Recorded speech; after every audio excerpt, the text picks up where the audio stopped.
Hey everybody, what's up?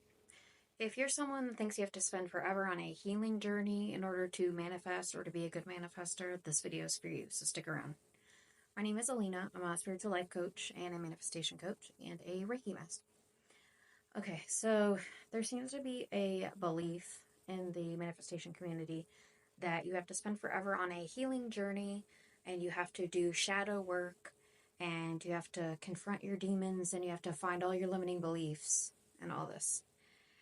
These are what I like to call like pseudo spiritual terms, the shadow work and the healing journey. They sound really fancy and esoteric, but it's basically just going to take you on a long, winding road to nowhere. You're just going to stay stuck exactly where you are.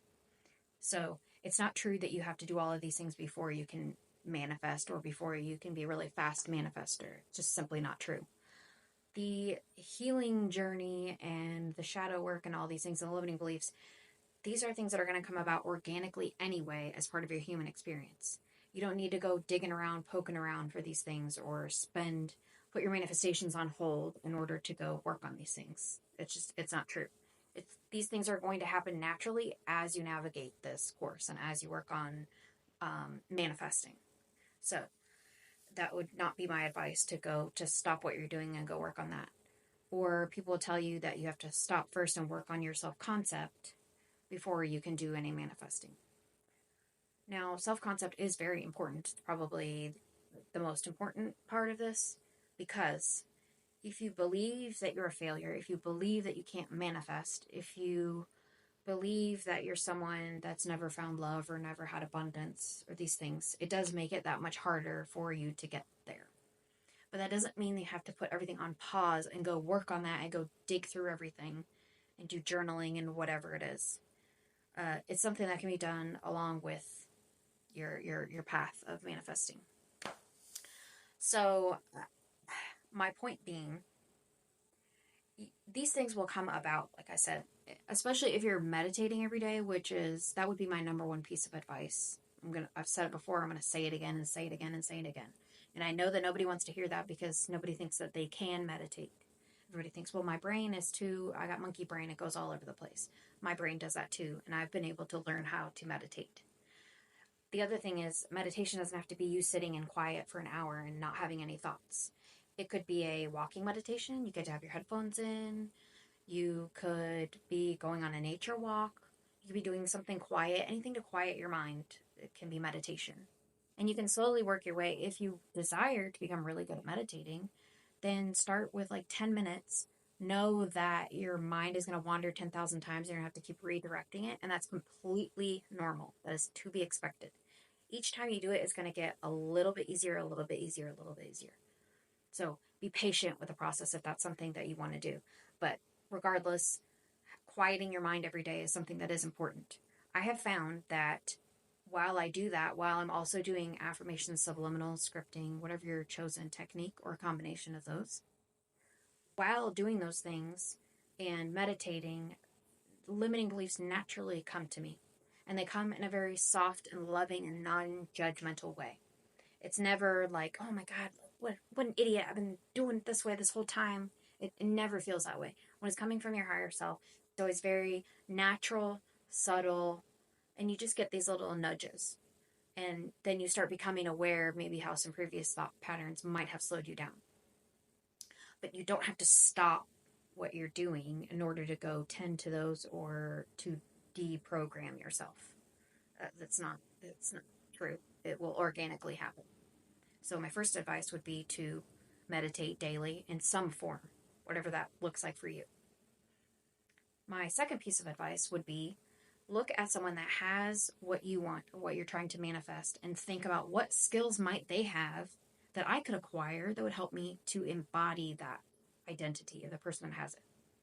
For example, often people that are in a happy, healthy relationship they're good, they're solid as an individual and as a couple. Meaning, they've got their own stuff going on. They've got their own hobbies, their own passions, that kind of thing. They're good on their own basically. They don't need that other person.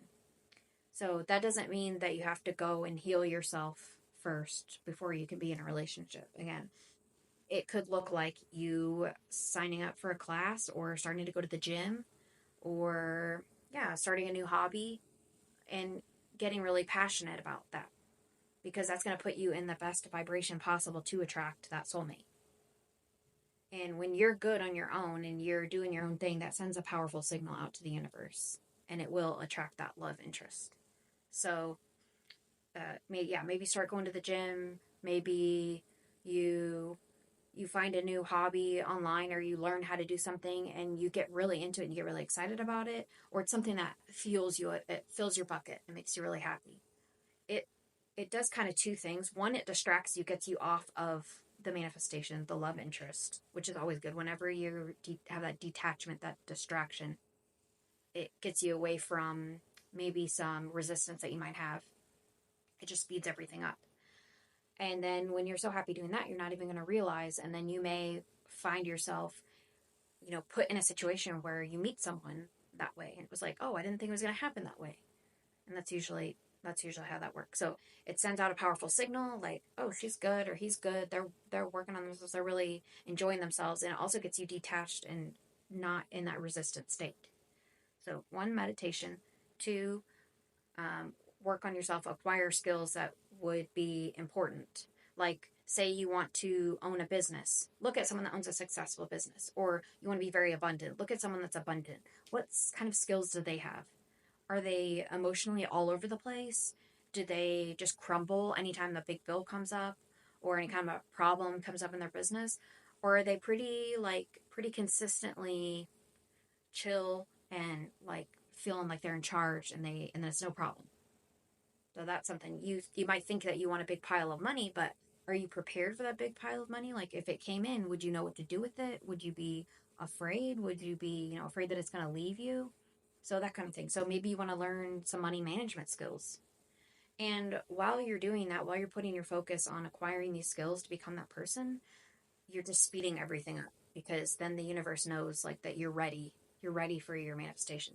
Abraham Hicks talks about this, being ready to be ready to be ready. There's something to be said for that because let's say you're on social media like I'm on social media and all of a sudden tomorrow everything blows up and you get like a billion views or something. Would you be ready for that emotionally, or you know would that like jar you? Would that set you off on some kind of tangent? Would that mess up your mental health? You have to think about that. So if you're focusing on the skill, you're not focusing about obsessing about getting something, and um, you're not having all that resistance going on. And you're also focusing on the positive. It's the positive end of the stick rather than the negative. Instead of the I don't have, it's the, oh, I'm already working on this and this is already part of the plan. So it's a more positive mindset. It's all about shifting the mindset. So my third piece of advice would be to surround yourself with people that are high vibration, that have the things that you would like to have in life. This can happen in person, like I was saying, going to the gym, maybe you meet somebody, or it could happen virtually. Maybe you sign up for an online class and there's a community, or through social media, maybe you follow people that run successful businesses, or in a healthy, happy relationship, or whatever it is that you're wanting to manifest. The more you surround yourself, and the more that you just kind of inundate your subconscious with these things that you want, the faster it's going to basically rewire your brain. So that's why there are so many techniques, scripting, affirmations, subliminals, because you're just trying to saturate your mind as much as possible with the desires that you have, with what you're wanting to manifest. And then it will become so normal to you, it will become so part of your everyday life that things will happen. You'll make choices, you'll make decisions, or something will come up that you don't even realize is actually leading you to your manifestation. So, I have an example of that. I've been going to the gym consistently, and there's this one other mom there that I just think she's so badass. Like she's super fit, and I've seen her there with her kids, so I know she's a fellow mom. And she goes into the area of the gym where the big dudes are, and I'm always intimidated to go there. And so I kind of put this thought out, like, wouldn't it be cool if we connected somehow, and maybe she could show me some of these machines? The day after I thought that, she came up to me when I was using machine. She was like, "Hey, no worries, no pressure, but I'm gonna sneak in here as soon as you're done. So just don't worry about me. Just take your time, whatever." then I had the guts to say to her, "Oh, I really admire you. I think it's like so badass how you go into that part of the gym." And I said, I'm a little intimidated." And she said, "Oh, I was too at first. Don't worry about it. You just go there, you do your thing." And she said, "I'd be really happy to help you and show you any of the machines anytime you'd want to." So that was a process on my journey of, kind of reclaiming my fitness after having my fourth child. And it was like a no-brainer. It just came right to me. It was very easy. It was simple. It wasn't like I was actively like, "Oh, I have to get fit, so I have to find this person. I have to."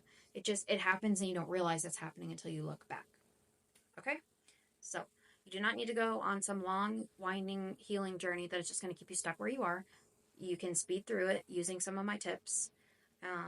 And that's all I want to say. Thank you so much, and like and subscribe.